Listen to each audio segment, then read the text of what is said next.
Chapter 20. David now fled from Naioth in Ramah and found Jonathan. "What have I done?" he exclaimed. "What is my crime? How have I offended your father that he is so determined to kill me?" "That's not true," Jonathan protested. "I'm sure he's not planning any such thing, for he always tells me everything he's going to do, even the little things. I know he wouldn't hide something like this from me. It just isn't so." Then David took an oath before Jonathan and said, "Your father knows perfectly well about our friendship, so he has said to himself, 'I won't tell Jonathan. Why should I hurt him?' But I swear to you that I am only a step away from death. I swear it by the Lord and by your own soul." "Tell me what I can do," Jonathan exclaimed. David replied, "Tomorrow we celebrate the new moon festival. I've always eaten with your father on this occasion. But tomorrow I'll hide in the field and stay there until the evening of the third day. If your father asks where I am, tell him I asked permission to go home to Bethlehem for an annual family sacrifice. If he says, 'Fine,' then you will know all is well. But if he is angry and loses his temper, then you will know he was planning to kill me. Show me this kindness as my sworn friend, for we made a covenant together before the Lord. Or kill me yourself if I have sinned against your father. But please don't betray me to him." "Never," Jonathan exclaimed. "You know that if I had the slightest notion my father was planning to kill you, I would tell you at once." Then David asked, "How will I know whether or not your father is angry?" "Come out to the field with me," Jonathan replied, and they went out there together. Then Jonathan told David, "I promise by the Lord, the God of Israel, that by this time tomorrow, or the next day at the latest, I will talk to my father and let you know at once how he feels about you. If he speaks favorably about you, I will let you know.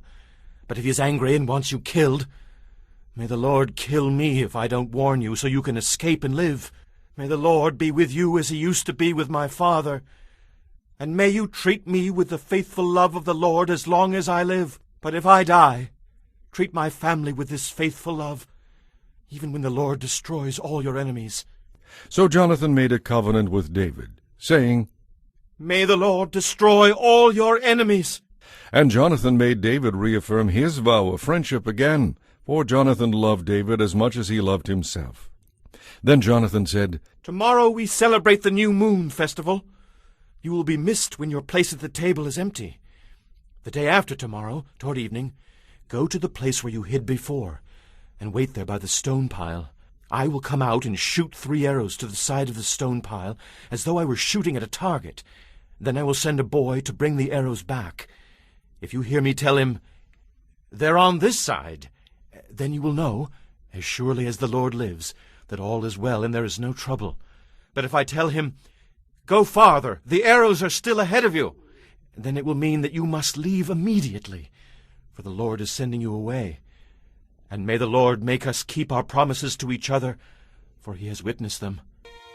So David hid himself in the field, and when the new moon festival began, the king sat down to eat. He sat at his usual place against the wall, with Jonathan sitting opposite him and Abner beside him. But David's place was empty. Saul didn't say anything about it that day, for he said to himself, "Something must have made David ceremonially unclean. Yes, that must be why he's not here." But when David's place was empty again the next day, Saul asked Jonathan, "Why hasn't the son of Jesse been here for dinner, either yesterday or today?" Jonathan replied, "David earnestly asked me if he could go to Bethlehem. He wanted to take part in a family sacrifice. His brother demanded that he be there, so I told him he could go. That's why he isn't here." Saul boiled with rage at Jonathan. "You stupid son of a whore!" he swore at him. "Do you think I don't know that you want David to be king in your place? Shaming yourself and your mother? As long as that son of Jesse is alive, you'll never be king.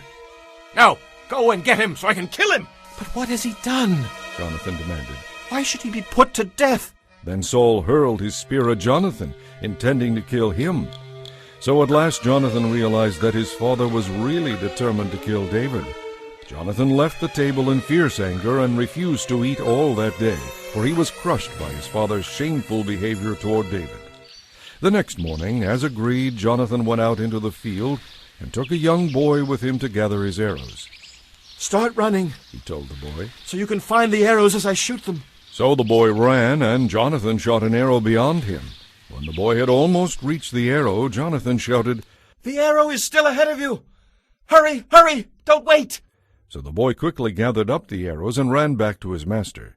He, of course, didn't understand what Jonathan meant. Only Jonathan and David knew.